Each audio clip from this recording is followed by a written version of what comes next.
Hello, तो कैसे हैं आप लोग? आप लोगों का हमारे YouTube channel easy to learn by Jitendra sir में स्वागत है। दोस्तों, आज मैं आप लोगों को जेआईबी और सीआईबी कैसे क्रैक करें और क्या स्ट्रेटजी अपनाएं, किन किन बातों का ध्यान रखें कि आपका जेआईबी और सीआईबी एग्ज़ाम जल्दी से जल्दी क्लियर हो जाए। क्योंकि दोस्तों, ये एग्ज़ाम थोड़ा सा हार्ड है और इतने आसानी से क्लियर नहीं होता दोस्तों। हाँ, कुछ परसेंटेज है, 1-2% जो बच्चे बोलते हैं कि हमने 1 हफ्ते, हमने 4 दिन पढ़ाई करके एग्ज़ाम क्वालिफाई कर लिया। तो लेकिन ये दोस्तों, ये रेट बहुत ही कम है। जैसा कि आप सभी लोग जानते हैं कि जो IIFBF कहता है कि 25% कैंडिडेट जो अपीयर होते हैं, उसके 25% कैंडिडेट ही जेआईबी एग्ज़ाम क्वालिफाई कर पाते हैं दोस्तों। और सीआईबी में यह रेट तो बहुत ही कम है दोस्तों, 10 से 12%। 10 से 12% कैंडिडेट केवल सीआईबी एग्ज़ाम को क्वालिफाई कर पा रहे हैं दोस्तों। तो आप इसी से अंदाज़ा लगा लें कि ये एग्ज़ाम कितना हार्ड है और कितना प्रोफेशनल है।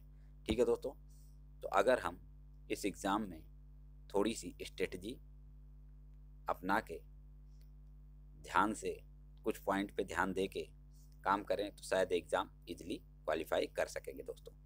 तो इसी के लिए दोस्तों, मैंने ये सोचा कि ये जो पॉइंट जिसको हमने फॉलो किया और अपने एग्ज़ाम को क्वालिफाई किया, आप लोगों से डिस्कस किया जाए, शेयर किया जाए, जिससे आप लोगों को भी इसका फ़ायदा मिल सके। ठीक है दोस्तों, तो इसी को आगे बढ़ाते हैं दोस्तों और देखते हैं कि वो पॉइंट्स कौन कौन से हैं। ठीक है दोस्तों, तो देखिए दोस्तों, how to crack JIB and CIB. ठीक है दोस्तों, इसके लिए हमने 15 पॉइंट यहाँ पे एकत्रित किए हैं और 1 बाय 1 सभी पे हम लोग डिस्कशन करेंगे। ठीक है दोस्तों, तो देखें, remember only 15 point which help you to clear the exam. केवल 15 बातें ऐसी हैं जो को आपको ध्यान रखना है, जिसकी वजह से आपका एग्ज़ाम आसानी से क्लियर हो सकता है। ठीक है दोस्तों, देखें दोस्तों, बहुत सारे यूट्यूब चैनल पे बहुत सारी चीज़ें बताई जाती हैं, लेकिन आपको यह ध्यान देना है कि आपके लिए क्या ज़रूरी है। ठीक है दोस्तों, तो हमने उन पॉइंट्स को यहाँ पे एकत्रित किया है जो शायद हम आप लोग जाने अनजाने में गलती करते हैं और जेआईबी और सीआईबी एग्ज़ाम नहीं क्वालिफाई कर पाते। ठीक है दोस्तों, तो उसी में हम लोग आगे डिस्कस करते हैं। सबसे पहला है दोस्तों, डेडिकेशन। आपका गोल क्या है दोस्तों? आपका गोल है जेआईबी और सीआईबी क्वालिफाई करना। ठीक है दोस्तों, ये आपका गोल है, तो आप अपने गोल के प्रति एकदम ईमानदारी से लग जाएं दोस्तों। ठीक है, और अगर आप डेडिकेटेड हैं अपने गोल के प्रति, तो आई एम श्योर कि आप लोगों का एग्ज़ाम ज़रूर क्लियर होगा। ठीक है दोस्तों, दूसरी बात है दोस्तों, हार्ड वर्क। हार्ड वर्क से मतलब है दोस्तों रेगुलर स्टडी।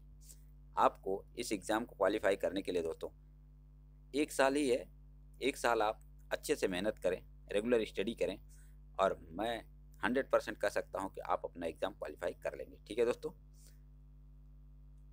अगला पॉइंट है दोस्तों, don't think what other tells if I am not clear this exam. ठीक है दोस्तों, कि बहुत सारे साथी ऐसे हैं जो ये मन में सोचते हैं, अरे यार छोड़ो, अगर फेल हो जाऊंगा तो लोग क्या कहेंगे।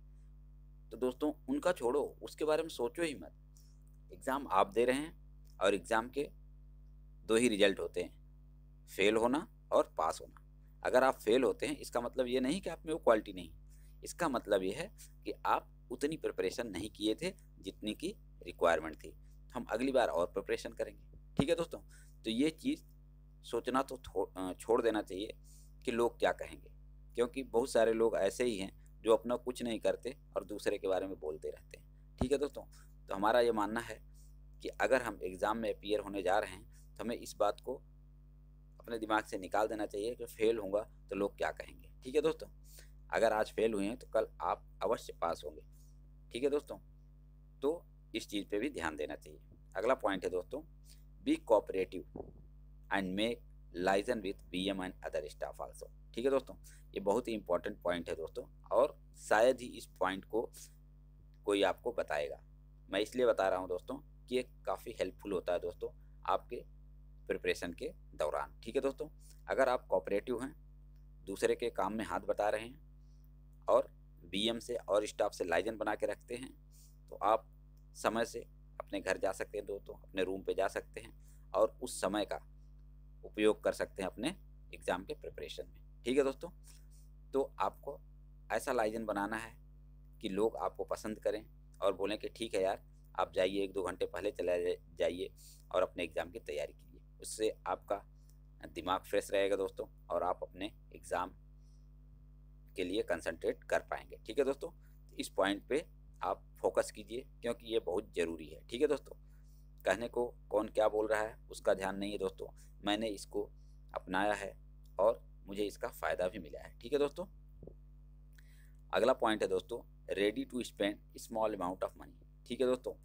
दोस्तों आप लोग सैलरी पा रहे हैं और उसमें से जो सैलरी मिलती है महीने के अंत पे लगभग सारी खर्च भी हो जाती है। ठीक है दोस्तों, तो मेरा कहना है कि आप उसमें से कुछ अमाउंट को, ज़्यादा नहीं, आपको अगर सही से कर रहे हैं तो आपको 7-8 हज़ार रुपये ही चाहिए दोस्तों, उतना तो आप बचा ही सकते हैं दोस्तों। तो आप उतने पैसों को बचाइए और इस एग्ज़ाम में स्पेंड कीजिए, एग्जामिनेशन फ़ीस देने के लिए, कुछ बुक्स खरीदने के लिए, कुछ वीडियो लेसन्स खरीदने के लिए, जो भी आप ज़रूरी समझते हैं। ठीक है दोस्तों, तो इसलिए ready to spend small amount of money, उसके लिए भी आपको तैयार रहना है दोस्तों। अगला पॉइंट है दोस्तों, अरेंज या परचेज अपडेटेड स्टडी मटेरियल। ठीक है दोस्तों, इसमें क्या है दोस्तों, हमारे बहुत सारे दोस्त ऐसे हैं जो पुराने स्टडी मटेरियल या डाउनलोड करके पढ़ाई करते रहते हैं। ठीक है दोस्तों, अच्छी बात है, पैसे नहीं खर्च करना चाहते, लेकिन उससे क्या होता है दोस्तों, आजकल बहुत सारे अपडेट्स आते रहते हैं और उन्हें हमेशा पुराने अपडेट्स रहते हैं, तो नए अपडेट्स न होने की वजह से क्वेश्चन में दोस्तों वो गलत आंसर का चुनाव कर लेते हैं, जिसकी वजह से उनको 2-4 नंबर से फेल होना पड़ जाता है दोस्तों। तो अगर आप पुराने स्टडी मटेरियल से पढ़ रहे हैं दोस्तों, तो ज़रूर ध्यान दें कि जो अपडेट्स होने वाली चीज़ें हैं उसको यूट्यूब से या और कहीं से उसको अरेंज करके या IIBF के वेबसाइट से सब्जेक्ट वाइज जो अपडेट्स आते हैं दोस्तों, उसको भी ज़रूर पढ़ाएं।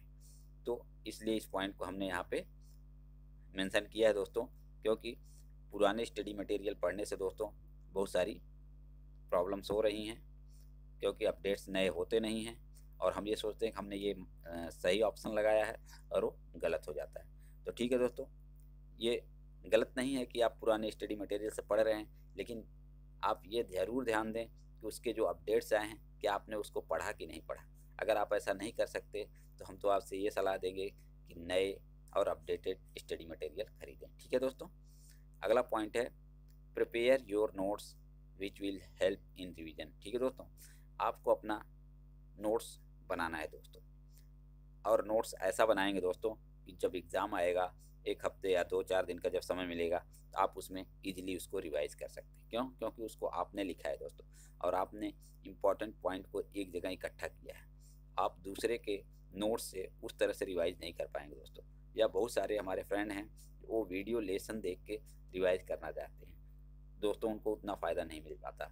आप लोग देखिए, अपना नोट्स बनाइए, पढ़िए, पहले वीडियो वगैरह देख लीजिए, लेकिन जब एग्ज़ाम का टाइम आता है दोस्तों तो आप अपने पर्सनल नोट्स से रिवीजन कीजिए, देखिए आपको बहुत फ़ायदा मिलेगा दोस्तों। तो अपना नोट्स भी बनाइए दोस्तों।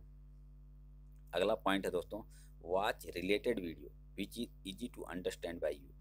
इस पॉइंट को हमने इसलिए यहाँ पे एकत्रित किया है दोस्तों, क्योंकि आजकल यूट्यूब पे बहुत सारे वीडियोस की भरमार है दोस्तों। आप कोई भी सब्जेक्ट ले लेंगे, सर्च करेंगे तो उस पर 2-4 वीडियो मिल जाएंगे, लेकिन देखें दोस्तों आपके पास टाइम कितना है, लिमिटेड टाइम है, और उस टाइम को आपको यूट्यूब में उल्टे सीधे वीडियो देख के वेस्ट नहीं करना है। आप ये देखें दोस्तों कौन सा वीडियो आपके लिए ज़्यादा समझ में आने वाला है। ठीक है दोस्तों, क्योंकि दोस्तों कुछ वीडियो ऐसे हैं, मान लीजिए जैसे आप हिंदी मीडियम से पढ़ें, आपको एक्सप्लेनेशन हिंदी में चाहिए दोस्तों, और आप किसी जो साउथ के जो टीचर्स हैं दोस्तों वो इंग्लिश में एक्सप्लेन कर रहे हैं, आप उसको अच्छे से समझ भी नहीं पा रहे हैं, लेकिन फिर भी आप उस वीडियो लेसन्स पे लगे हुए हैं दोस्तों। उनकी लैंग्वेज हो सकता है उस ढंग से आपको न समझ में आती है दोस्तों। तो इसलिए मेरा ये कहना है कि आप उसी वीडियो लेसन को देखें, आप उसी वीडियो को देखें दोस्तों जिसमें आप अच्छे से अंडरस्टैंड हो पाते हैं। हो सकता है वो टीचर बहुत ज़्यादा फेमस ना हो सकता है उसके सब्सक्राइबर्स बहुत कम हों, लेकिन उसके वीडियो लेसन्स अगर आपको अच्छे में समझ में आ जाते हैं तो मेरा मानना है आप उसी यूट्यूब चैनल को सब्सक्राइब करें, न कि बड़ा या ज़्यादा सब्सक्राइबर हैं इसके आधार पे आप दूसरे चैनल को सब्सक्राइब करें, लेकिन जब आप वीडियो देखते हैं तो आपको अच्छे से समझ में नहीं आती। तो इस चीज़ का दोस्तों आप ध्यान रखें कि आपको कौन से चैनल से ज़्यादा अंडरस्टैंडिंग मिल रही उसी चैनल से पढ़ें। ठीक है दोस्तों, मैं कभी नहीं बोलूँगा आप हमारे चैनल को सब्सक्राइब करें या उनके चैनल को सब्सक्राइब, ये आपके ऊपर है कि आपको कौन सा समझ में आ रहा है उस चैनल को सब्सक्राइब करें। ठीक है दोस्तों, हमारा मोटो ये है आप JIB और CIB एग्ज़ाम क्वालिफाई करें। ठीक है दोस्तों, अगला पॉइंट है practice case study which clear your concept. ठीक है दोस्तों, ये जो एग्ज़ाम है दोस्तों JIB और CIB के, ये दोनों प्रोफेशनल एग्ज़ाम है दोस्तों। तो आपको इससे रिलेटेड जो केस स्टडी बनती है दोस्तों उसको अच्छे से करें, उस पर समय दें। उसको करने से क्या होगा दोस्तों, आपका कंसेप्ट क्लियर हो जाएगा, और जब कंसेप्ट क्लियर हो जाएगा दोस्तों उससे रिलेटेड जो भी क्वेश्चन आते हैं उसे आप बहुत आसानी से सॉल्व कर लेते हैं। ठीक है दोस्तों, तो केस स्टडी को ज़रूर अटेम्प्ट करिए। जो न्यूमेरिकल क्वेश्चंस हैं उसको ज़रूर अटेम्प्ट करिए। इससे न्यूमेरिकल क्वेश्चन करने से क्या होता है दोस्तों, आपको फार्मूला इजीली याद हो जाता है। आप वैसे 10 बार लिख के देखें आपको फार्मूला याद नहीं होगा दोस्तों, लेकिन अगर आप उससे रिलेटेड 2-4 न्यूमेरिकल कर लें, देखें आपको फार्मूला याद हो जाएगा। तो दोस्तों हमने यह स्ट्रेटजी अपनाई थी और एग्ज़ाम को क्वालिफाई किया, और मैं आपसे रिक्वेस्ट करूँगा कि case study and numerical question को प्रैक्टिस करने का फार्मूला आप भी अपनाएं, जिससे आपको भी कंसेप्ट और फार्मूला इजीली रिमेंबर हो जाए। ठीक है दोस्तों, जब आपने अपनी पढ़ाई अच्छे से कर ली दोस्तों, अब समय आपको 15-20 दिन बचेगा। उसमें क्या करना है दोस्तों, उसमें जो रिकॉल्ड क्वेश्चन है दोस्तों उस पे अटेम्प्ट करें, उसको एक बार देखें कि जो क्वेश्चन का पैटर्न है किस तरह से आता है और आप क्या उसके जवाब दे पा रहे हैं, तो उसको भी अटेम्प्ट करना चाहिए। ठीक है दोस्तों, अब हम लोग आगे देखते हैं दोस्तों। जब आप एग्ज़ाम में सेंटर में जाते हैं दोस्तों, तो हम देखते हैं कि हमारे बहुत सारे फ्रेंड जो हैं काफ़ी नर्वस हो जाते हैं, और वो अच्छा खासा पढ़ाई किए रहते हैं, प्रिपरेशन किए रहते हैं, लेकिन नर्वस होने की वजह से वो एग्ज़ाम क्वालिफाई नहीं कर पाते। ठीक है दोस्तों, तो मेरा ये मानना है कि आप एग्ज़ाम सेंटर में जब जाते हैं तो वहाँ बहुत ही कूल रहें। पास होना, फेल होना, ये 2 चीज़ें हैं, वो होंगी अगर आप जब एग्ज़ाम देंगे उसके बाद, लेकिन उससे पहले आप नर्वस हो जाएं, अपने आप का कॉन्फिडेंस खो दें, तो ये दोस्तों आपके एग्ज़ाम पर बुरा प्रभाव डालती है। तो मेरा कहना है दोस्तों कि आप एग्ज़ाम को ईज़ी लें, और ये एग्ज़ाम ऐसा नहीं है कि आपको करियर को ख़राब कर देगा। क्यों, आप इससे पहले से सर्विस कर रहे हैं। हाँ, ये हो सकता है कि एग्ज़ाम को क्वालिफाई न कर पाने से आपका इंक्रीमेंट या आपका प्रमोशन लेट हो।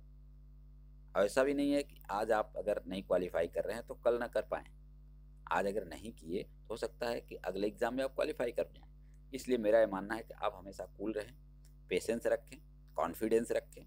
ठीक है दोस्तों, और दोस्तों जैसे ही आप एग्ज़ाम बैठते हैं तो आप देखें बहुत सारे इजी क्वेश्चंस लास्ट में रहते हैं, और हम लोग शुरू में सारे क्वेश्चन जो हार्ड हैं उसी पे अपना समय वेस्ट कर देते हैं। तो हमें क्या करना है दोस्तों, सबसे पहले हमें जो क्वेश्चन अच्छे से आ रहा है, जिसका आंसर हमें पता है, उसको करिए और लास्ट क्वेश्चन तक पहुंच जाइए।